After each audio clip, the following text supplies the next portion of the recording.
Hello. Hello, How are you? I'm good. How are you? Good. How are you, Amy? I'm good. How are you? I am so happy to see the sunshine. I know, isn't it great? Yes. Tomorrow's going to be even nicer, supposedly. I'll sign up for that. Yeah, me both.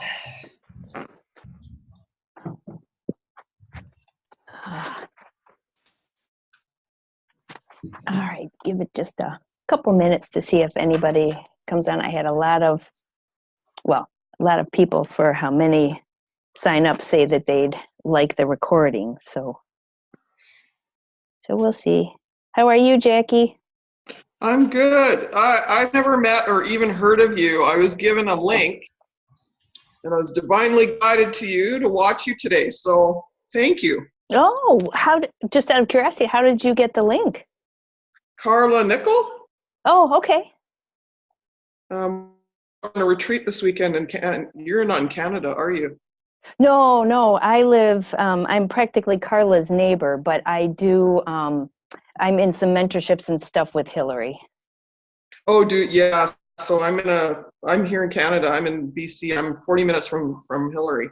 Ah, how was your weekend or your retreat weekend, I guess? Oh, it's fantastic. I just started the leadership program with her, and I actually don't even have a horse. And so a whole can of newness opened up for me. And I'm just riding along. Literally. A healer. And so this is really, I think I'm ready for a healing partner here at some point. And so it's very exciting. I'm having a great time. Oh, that's wonderful. Yeah. Amy, you're in a program with Hillary too, aren't you? The monthly thing? Yeah, I am. So the year of visioning one. Yes. How are you liking that? Um, I've been a little bit lax. It's good what I've done. I'm Uh-huh. having a little trouble keeping up, but I'm jealous. I would love to be going on one of those retreats. Yeah, they look amazing. They do. I mean, the food alone was great. Oh, I didn't even realize that would be a draw. Well, I didn't know it was either until, I'm sitting there for lunch and she had this gourmet chef and she's just, like presenting the food, and it was just beautiful. I saw the video on it. It was pretty neat. The Yeah. video on food?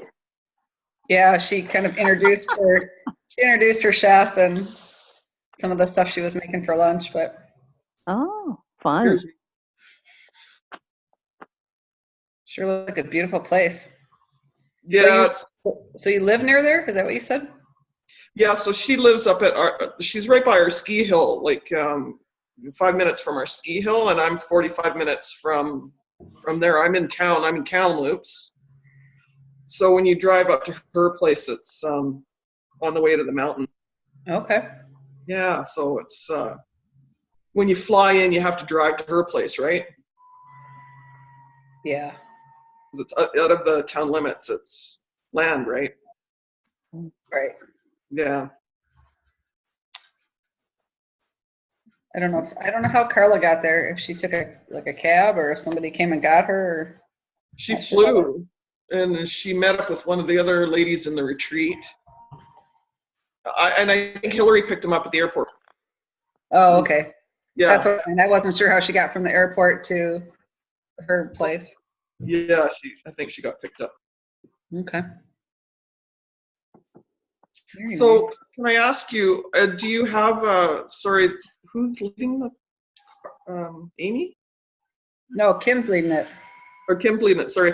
What is it, do you have a ranch, Amy? Or, I'm sorry. I have I lease space on a farm, so I don't have my own, but do I have a nice space to work with my horses? Yes, absolutely. Yeah. And how many horses have you got? I have 5 myself. 5 belong to the lady that owns the farm. My intern has 1, and Dave has 3. So I have a few more than 5 I can utilize. I can have them help me, but 5 are actually my own. Oh, okay, great. Yeah. Yeah, it's a very incredible thing to partner with horses. Well, yeah, I mean, before I did this, I've been on a couple retreats with horse medicine, and I found them very, like I learned from them, but it wasn't as deep as this. It wasn't as deep as this, and I think it's just because I'm ready to receive. So on a more deeper level, and yet some of it can be from the human facilitators also, because there's a whole spectrum of how people partner with horses. Yeah. And I haven't actually had the pleasure of working in person with Hillary and her herd, but I know that she's definitely on the deeper end of the spectrum, more spiritual. Yeah. Well, the retreats that I've been on have been mostly spiritual. Oh, okay.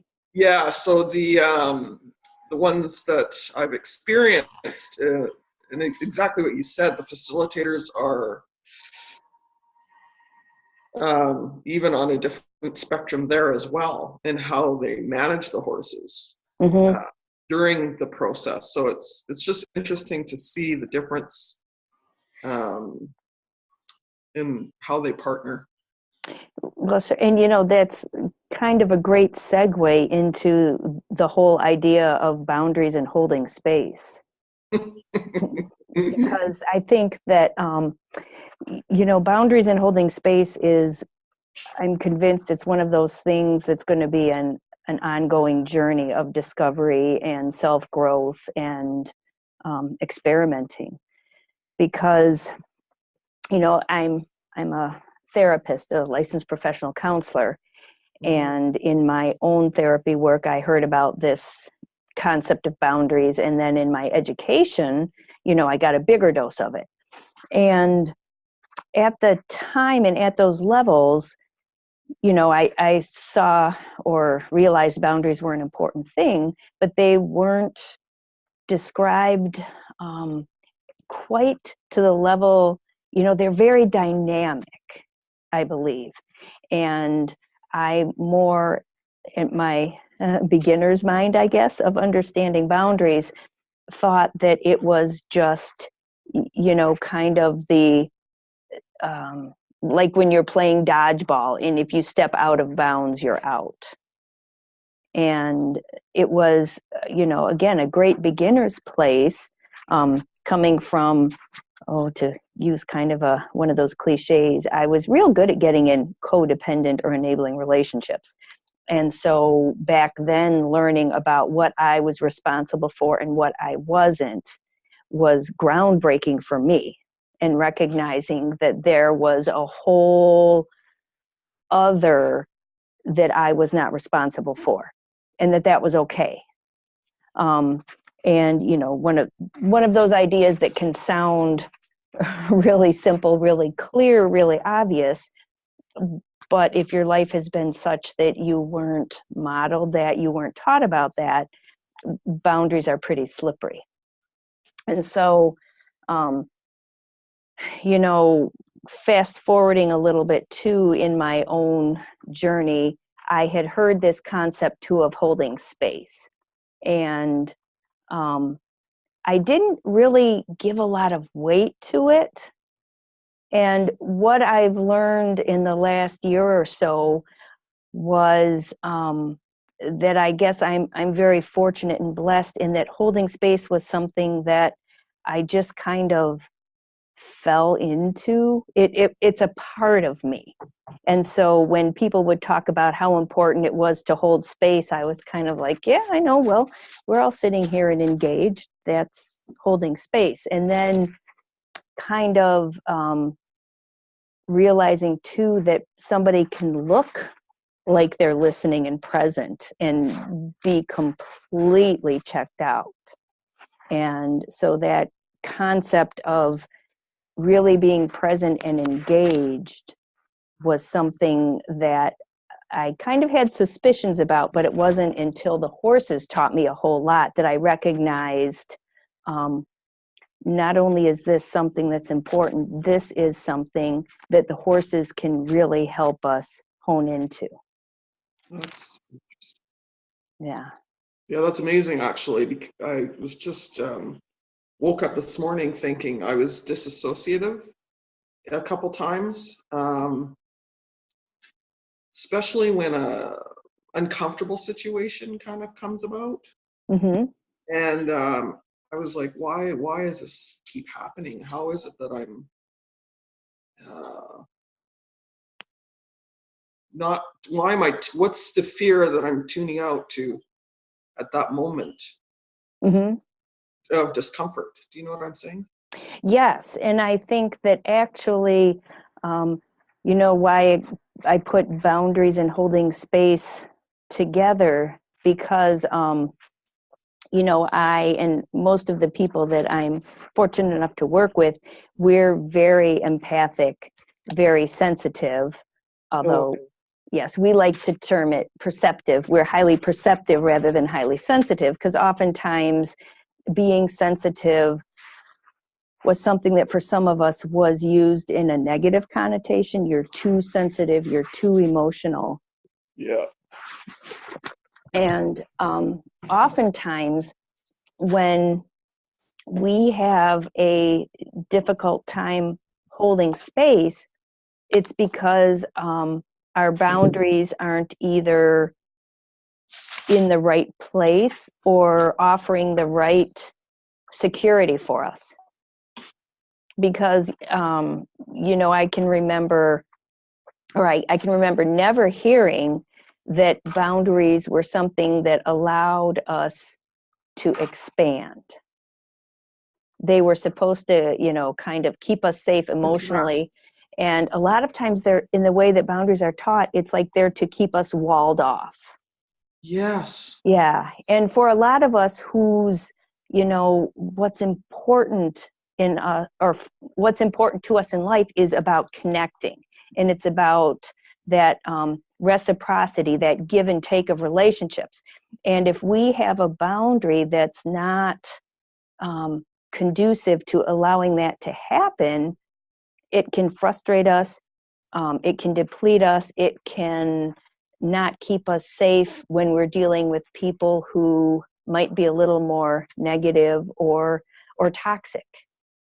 There's such a bonus to using that sensitivity that we have of helping figure out where that boundary is. And one of the ways that the horses have really taught me about that is when a horse is in a relaxed state and you apply a light pressure, with how their nervous system is wired, they will release tensions. And so Amy can attest to this, but for the past, couple years almost, this has been a huge part of what I do with my horses, what I do to keep myself healthy. It's really become the foundation for how I work with people and horses. And this is what really started to get me to understand that holding space was something more than just being present. It's that art of allowing. And in allowing, I mean allowing ourselves to expand so that we can connect to another in the biggest way that we can connect to them in their bigness, without either of us getting run over. And knowing where that line is, or that edge, it takes some experimenting. There's, and believe me, I am still perfecting it. There's a lot of people that I'm around, because I'm me. It can take a lot of energy to hold a space next to them. And sometimes when I work with clients, that will that will happen also. One of the greatest things I heard in grad school that I didn't realize how great it was at that time was, you can't work harder than your clients. And sometimes that work would transfer to down in my language as carrying their emotions for them. Because one of the things that I like to say that I do is I hold open the space of sacred possibility for people and horses until they can step into that on their own. But there's a difference between encouraging them, inspiring them to step in there, and carrying them in there. And a lot of times how we can decide if the boundary is healthy for us, if there's enough give and take, is how much energy we feel that we have. Because when we give our all to somebody and there isn't something that kind of replenishes us, whether it's a monetary fee, although to me that one doesn't always work quite the same, but when you see somebody else picking up the rope, so to speak, entering into the game, that I think is what helps keep us balanced. And one of the things that the horses also taught me is, with that basic or beginning boundaries for beginners idea that I had of just a wall, oftentimes I had that wall real close to me because I had been taught that it was, boundaries basically were supposed to protect my heart. And without being aware of it, without paying attention, I put that boundary way close here. And for someone that is very sensitive and perceptive and all of those things, having that much external energy, sometimes if it's chaos with it or a lot of intense emotion, that gets to be too much, which can cause us, when there's too much too close, we can tend to contract. And then we aren't able, to share our light the way that, we really are able to. And it can mess a little bit too with our sense of value and worth when we're always having to be in close like this. And so, being able, sometimes visualizing really helps. Like I sometimes now will picture my boundary much further. I grow my bubble bigger and think of expanding myself outward rather than pulling things in. And when I have, yes, I'm glad you like that. When, so much of what the horses have taught me too about being in alignment and balance and being able to move forward, having, if we're all sucked in tight like this, it's really hard to balance. But when we have a wider base of support and we can really ground, then we have the opportunity to move with more grace in whatever direction we choose. So that's kind of my initial introduction to holding space and boundaries. So before we go any further, comments, questions?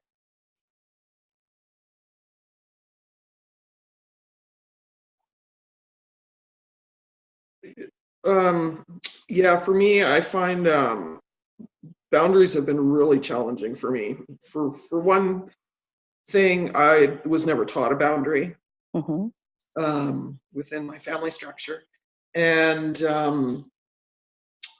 I find them confining. Being empathic, right? It's like I feel like yeah, it's not very expansive, and then the feeling is I go to frustration because it's literally I get mad at my boundary if something isn't going right, and that's I never thought of it as I thought of it as static before, but what I'm getting from you is that it's flexible within the situation and the space that you're in. Mm-hmm. Yeah, so I guess that's a really it's just like when you go see somebody, you can feel whether you can hug them or not. Yes. Yes. Right, like you're feeling that situation out, and I think that comes automatically to me. I haven't always put it into words, and I've been coming up with this boundary thing. Like I talk to Hillary about it all the time, and it feels elusive to me. Mm-hmm. You know, like what does my boundary mean? Like on which level are we talking about, right? There's Yeah. so many different levels. Oh, absolutely. And I think sometimes it's a dance of, hi, Janice, of being able to hold, like when you're in a group of people, Hmm. some some people you will let closer energetically than others. Yeah. And so it's if anyone else had termed like a boundary, kind of that wall around the castle moat, um and just sometimes awareness just makes that difference, to kind of consciously be aware that, what, you're a little troubled today, you can stay out an acre. And Yeah. somebody else that you're still within that same group, you might be more aligned with. And you can tell that you can let them a little closer, or and sometimes it's not even that they come closer, but that we just let our boundary might become semi permeable to them. And that way, we can, it's kind of like a dance of energy. Yeah. Who am I going to who dance with, and who am I going to say you must go to timeout? Who am I going to, then there's slow dance and fast dance. And it can sound completely overwhelming sometimes to try to verbalize, but I think it's one of those things that when just being aware that there is this energetic component, it helps regulate it somewhat. Mm-hmm. And I think sometimes whatever, because I think obviously it's a very energetic concept, and whatever your beliefs are about where energy comes from, or how we interact with that, if it's a spiritual, to be able to open ourselves up to all that is, and keep that kind of, like, my visual sometimes is it comes in from above, and then the boundaries, I ask kind of for help in sorting out who can be where, and then it feels like I don't have to be quite so vigilant. Oh, that's so interesting. Yeah, well, it's that's one of, I think, the great things about working with horses and helping them open up our intuition, which access to that which is bigger than ourselves.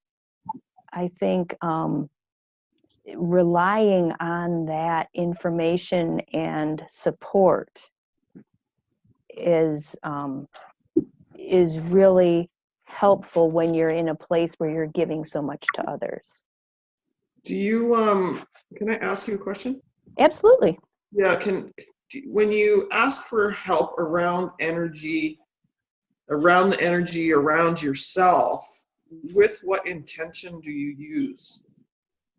Gosh, sometimes I put words to it. Sometimes I think it's more a feeling, but I just kind of, like when I got my Reiki training, asking for whatever is for everyone's highest good. Oh, yeah, okay. Because sometimes, sorting all that out when you're doing something in the present moment could be a whole lot to handle. And so I find sometimes that when I just even just set that intention, okay, help me figure out where to put myself physically so that I can get the most out of this situation, as can everybody else.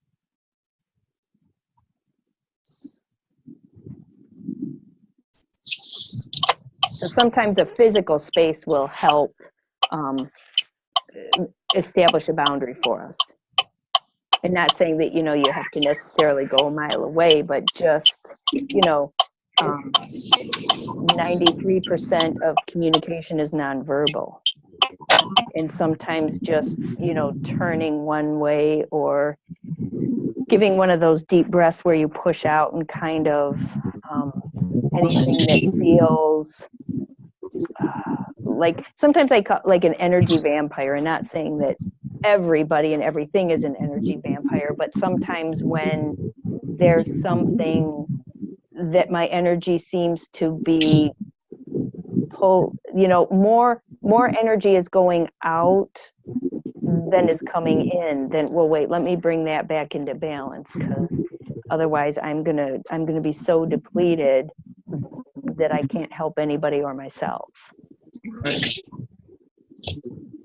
So as an empath, Kim, was that really difficult for you to work in a group situation? Yes. I mean, it helped you to do that? Pardon? So is this what's helped you to do that? Yes. Yes. Like we had 2 weeks ago, I think, we had a big horse expo, and we took horses and did a demonstration. But being around all those people, yeah, even without kind of sharing something that's so dear to my heart, that really drains me. Yeah. Or I could say that really, well, it does. It's gotten less taxing when I think of letting myself expand out to where I want to be, and then meeting another's energy out there, instead of, again, letting everything being so close.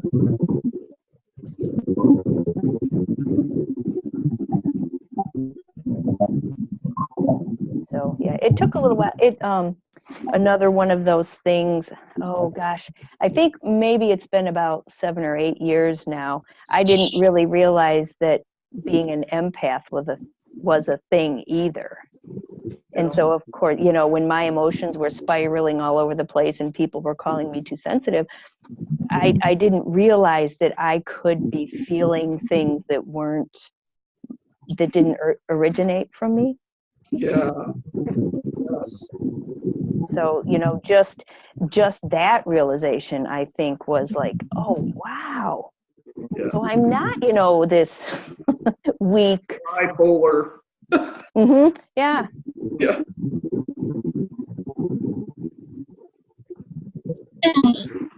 Yeah, I think that made a huge difference for me as well. Recognizing you were an empath? Yeah, because like you said, I never knew anything about this kind of stuff, and boy, once I heard that, I thought, oh, that explains so much, and that just made me feel so much better about myself, not thinking I was just this strange, weird person that was not like a lot of other people around me. So. Yeah, that's why it's so nice to surround ourselves with other people that are empathic and highly perceptive, and all the other right-brained, ethereal thing, because, you know, it still can be really hard, I think, to fit in a lot of the pockets of society. Because they're much more linear or masculine in nature and competitive. I think sometimes, you know, we can have a challenge with one having to be better than another. So So Kim, just on that note, can I ask you, with your boundaries, it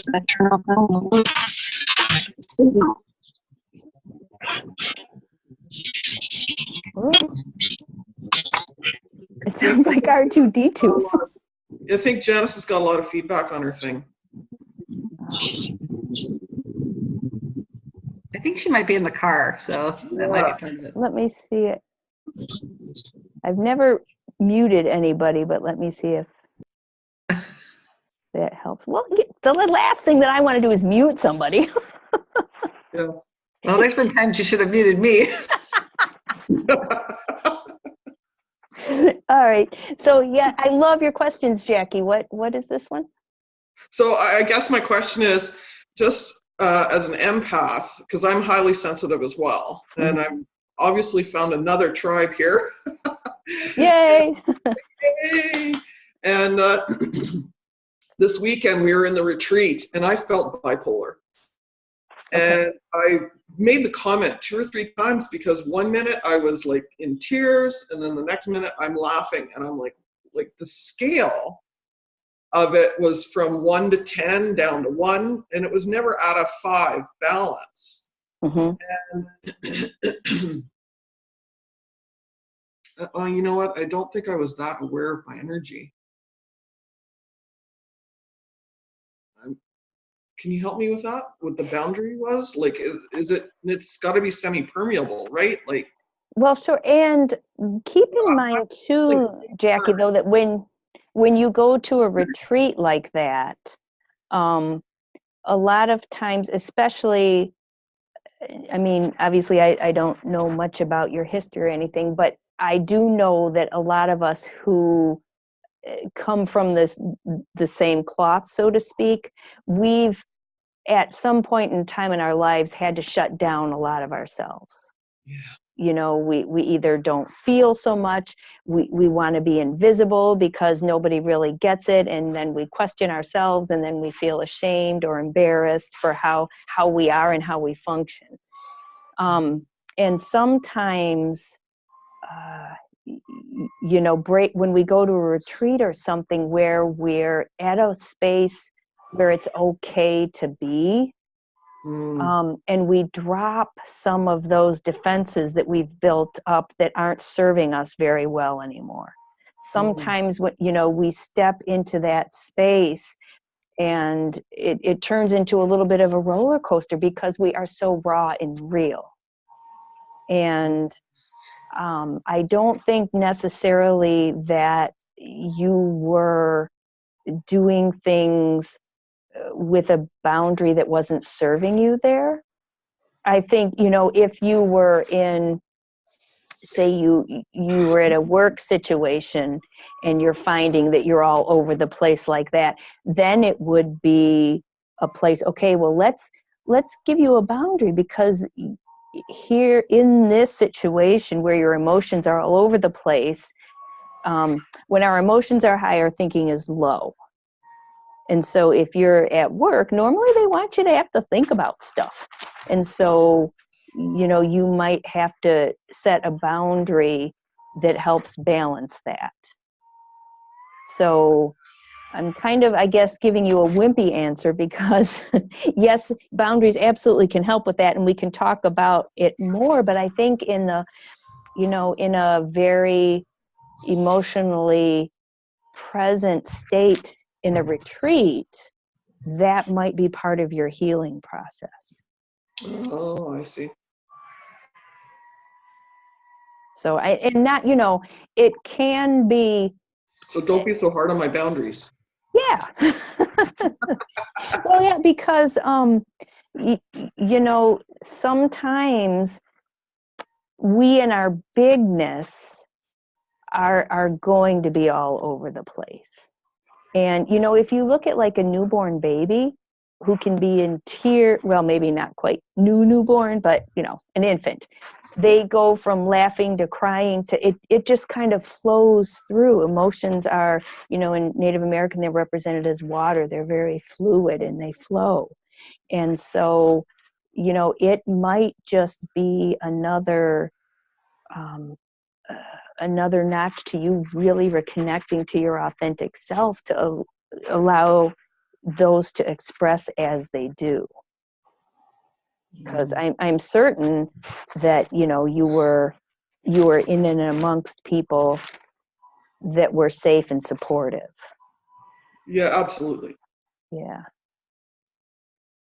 So, and I guess too, because you probably, I think Carla just got back last night, right? So, I mean, you're kind of still re-entering into the regular world now from that hugely expansive experience. Yeah, well, I was only in the retreat for 2 days. That's And I still had, enough. I had an energy shift yesterday. I was like riding high, and then all of a sudden, boom. Um, it was like I was just stretching some of the energy out of my body and could feel this shift where, okay, now I'm back to my regular programming. You know what I mean? Yet, Like, although, yeah, keep in mind that, you know, whenever we've expanded, we can't quite fit back in that same container. yeah, yeah, And because, you know, even though it was only 2 days, I mean, you can have a couple hours of expansion and then going back in, how do I take all these parts of me and, you know, dance into the rest of my life? Plus, after we've gotten really big, then we have an exhale. And a lot of times we can mistake the exhale for depression or sadness or having done something wrong if we don't keep in mind that, oh yeah, even the universe breathes. So let me exhale, get my new bearings, and then go on, because it's you know, no calorie chart ever says how much you burn doing inner growth work, but let me tell you, there's a lot of energy that goes into it. yeah, yeah. And then you're not even counting for the horses, Right. which is massive, right? Like I can stand a mile away and feel it, you know? Hmm. Well, not literally, but, you know, quite a distance. Well, at least the football field. Yeah, it's just like, so amazing. Sorry, I don't want to take over the whole call. Continue on. And you know, there wasn't a whole lot more that I had to just kind of offer at the introduction, and question and answers was a big component. And now I'm gonna unmute Janice and check in. Are you gonna still talk to me, Janice? Oh, I can't unmute her. There. Oh, hi. I'm still in the car, but I took it off of streaming through. It automatically switched to my radio, which is having issues with that sound quality. So that's when I disconnected it and dialed back in. And I just have it on my phone. So I've just been listening. Okay, well, I'm glad you're here. Any questions or comments? No, not that I can think of.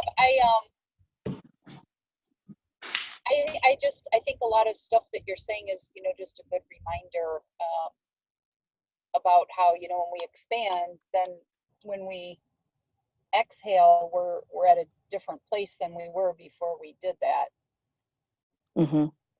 And if we have a lot of sequential expansions, you know, sometimes that can lead to why, you know, I might feel tired. And that can be why. Yes. Yeah. Like a lot of us experienced I'm starting to feel a little bit more like entering real life, but last week was kind of a doozy.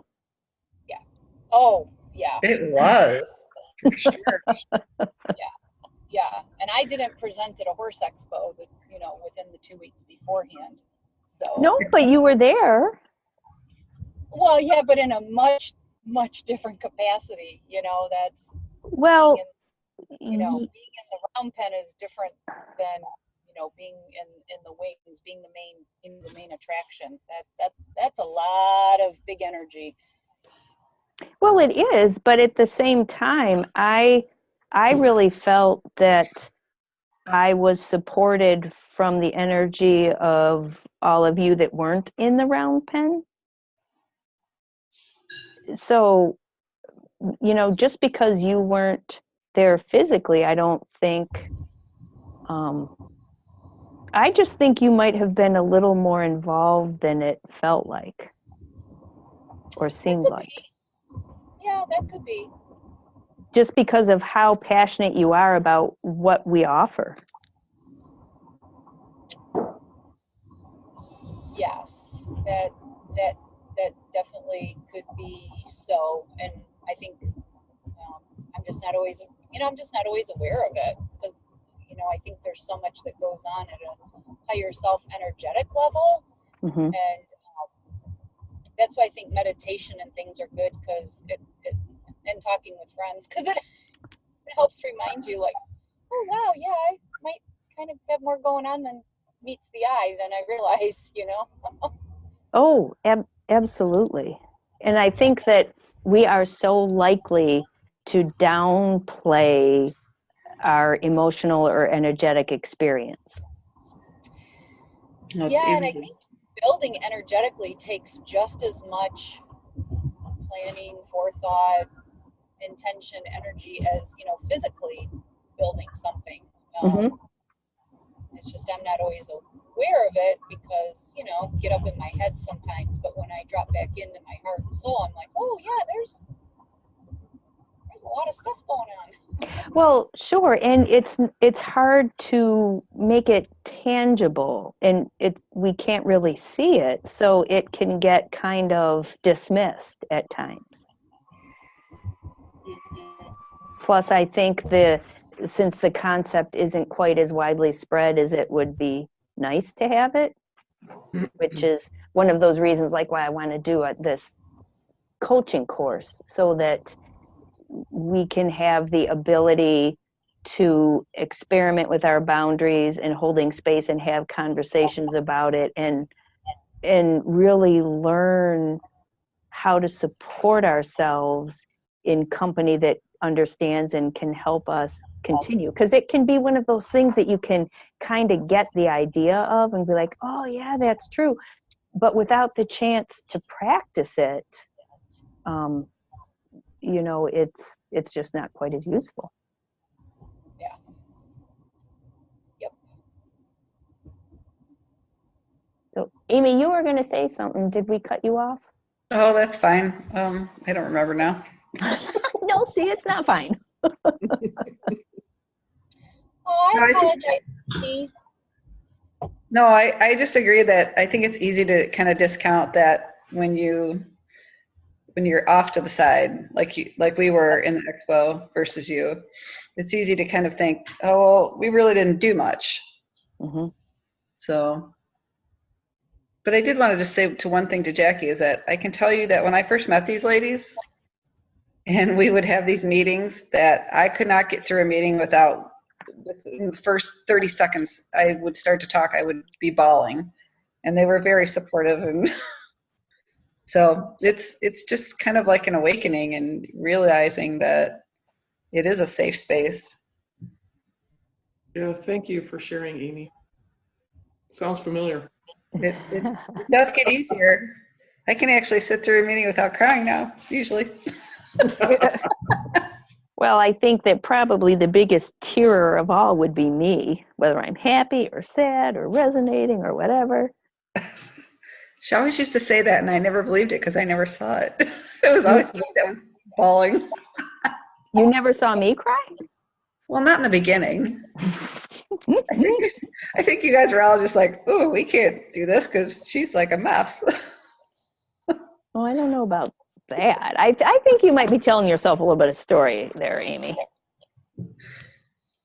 I've come a long way, put it that way, thanks to you. So, Well, I definitely would say that you've opened up and started to step into more of your empowerment in your ability to see and share your gifts. But I'm not going to say like that you were a mess before. I will not sign up for that. all right. I've learned a lot. So it's made a big difference. The more you learn, I think that better it makes it too.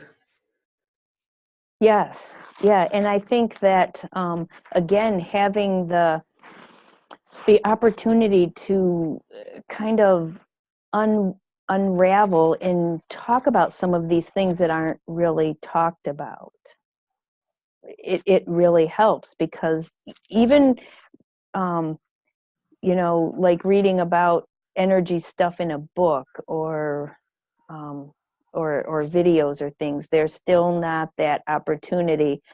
Okay, well, let me try that. Okay, I tried it, and now I don't really sort of kind of know what to do anymore.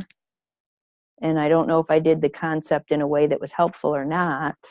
And it can sometimes leave us with more question marks that can cause us to doubt, again, our abilities or our perceptions or our awarenesses if we don't have that place to explore and discover with like-minded, like-hearted people.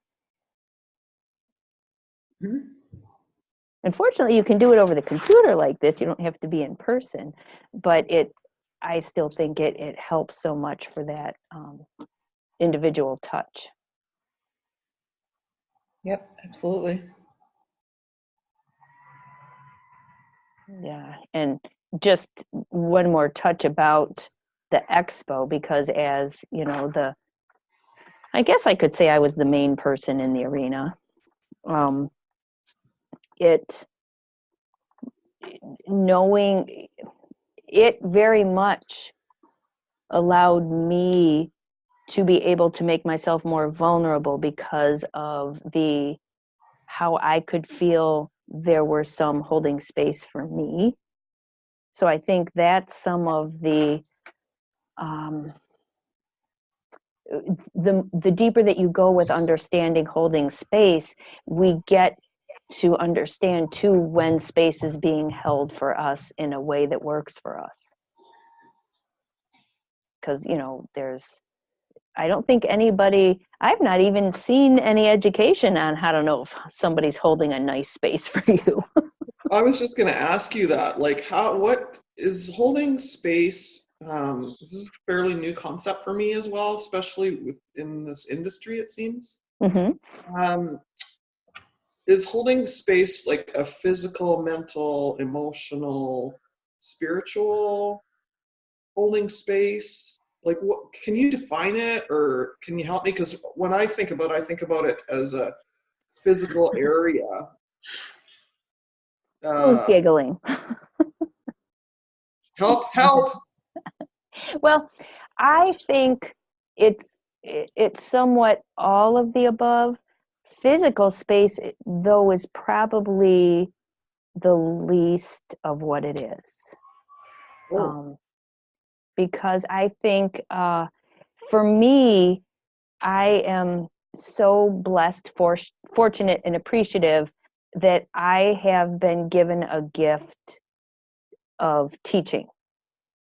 And I think some of the reason why this idea of holding space was kind of foreign, or I didn't really get that it was such a big thing, was because when you teach somebody, you're in essence holding out this space for their learning to occur. It's like there's this like this circle that is in between the teacher and the student. Oh, okay. So that's what I mean physically. It's not in you. It's outside of you. I think so. Because I think that's kind of where the boundaries would put it. Because if, um, for somebody to be almost inside of you, That's your stuff. yeah, that could be more manipulation. Oh, yeah. Oh. And You don't want to hold their junk. right. Because So, you're, mhm. And so holding space is almost like helping guard somebody else's emotional energy. how do you mean that? Well, like Just allowing it to flow? allowing it to flow, being a little protective, like, say we have this little group here that's turning out to be very cohesive, but say somebody made a comment and it was a little bit toxic, or it wasn't coming out quite in a way that would support everybody's growth and learning, then as kind of like the the big cheese holding spacer, because I feel like because I brought everybody together, I have an obligation to Oh. safeguard this space. And so I might, if somebody was saying something that I thought would detract from somebody else's experience, Oh, yeah. it would be my duty, as I see it, to say, okay, now wait a minute, let's look at this a little bit, and let's think about this, and remember that everybody here, whatever. Yeah. Okay, that's really clear. Thank you. Mm-hmm. Holding for the purity of it. Oh, I love that. Just came to me. See, that's when you set those boundaries and hold that space. Those are those inspired thoughts and stuff that comes to us that you can't make this stuff up. Yeah. Yeah, how cool was that? Really cool. Okay, so this kind of being the introduction, like I said, we're going to have a 6-week coaching course offering us the chance to explore and step into boundaries and holding space that will allow us to expand and step more into our purpose and share our gifts with the world. So can I ask you another question? Absolutely. So say you're starting a retreat, and you must set that boundary of, or is it implied? And do you do it with the group, or you do it on your own? Do you know what I mean? Like, we're going to have this cooperative communication that's going to be positive, and like you're setting the expectation as the leader for that. Mm-hmm. I think it's a little bit of both, Jackie, because sometimes, depending on the level of experience or awareness that people have had with this concept of holding space, sometimes talking about it is important. And when I when I do workshops with people that are new to me or haven't been there before, we'll talk a little bit, and I'm a therapist too, so we talk about confidentiality and kind of treating ideas and people and animals, treating the space with respect and curiosity. And then sometimes I think this is really good because I haven't thought about this in a while. I think a lot of it will grow organically because we model being authentic and real and and expanding. And that's one of those things that sometimes you don't have to give a lot of verbal attention to it, Right. but the teaching opportunities will appear, but setting the stage and kind of introducing the idea that this is a safe place to explore and try new ways of being, and looking to ourselves, the others, nature, the horses, to kind of reflect back our impact. And that kind of, I think, helps set the stage for people to explore individually. Thank you. That's very helpful. Yay! Not that I'm going to be doing any group work, but I feel like it's just, I don't know, it just came to me this morning, so it's all really relevant. Well, and sometimes we don't have to officially be doing group work to do it. Absolutely. I feel like I could be using this daily. Mm-hmm. I mean, not in a leading situation, but just boundaries around my husband or what's going on, when I'm leaving the house type of deal. Mm-hmm. And sometimes even just boundaries for which thoughts we choose to expand.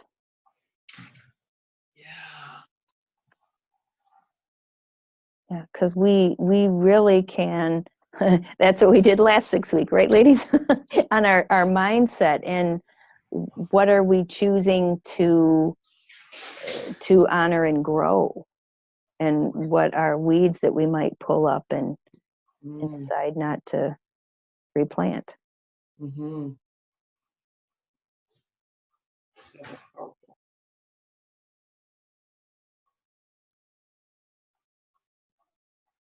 All right, well, it was so nice to meet you, Jackie. I'm glad you joined the call. Sorry, I hope I didn't take over. I had so many questions. Thank you so much. Oh, absolutely not. Again, it's I think the questions in the interaction are what gives life to the content.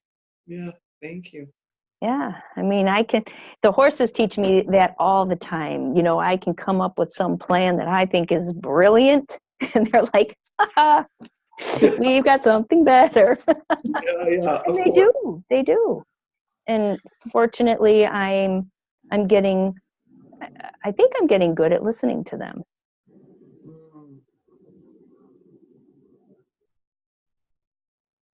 So anyhow, we're kind of to our hour here. So thank you again for all of your time and energy and hanging out. And if you have any questions about the 6-week course, then shoot me a Facebook message, send me an email, and we'll chat. Great, thank you. I didn't even catch. What's the name of your business? I didn't even catch it. I just hit a thing and hit a link, and here I am type of deal. Well, cool. It's Hidden Promise. Oh, okay. Yeah, we have a Facebook page. My name is Kim Kardisha. You can send me a friend request on Facebook and great message. Thank you. You're very welcome. Thank you so much. Have a great day. You too. Good to meet you, Jackie. Nice to meet you all. Thank you. Mm-hmm. Okay, and Amy and Janice, as always, good to see you and have you here. Thank you. Thanks. Okay, and we will talk soon. All right. All right. Bye, Take ladies. care. Bye.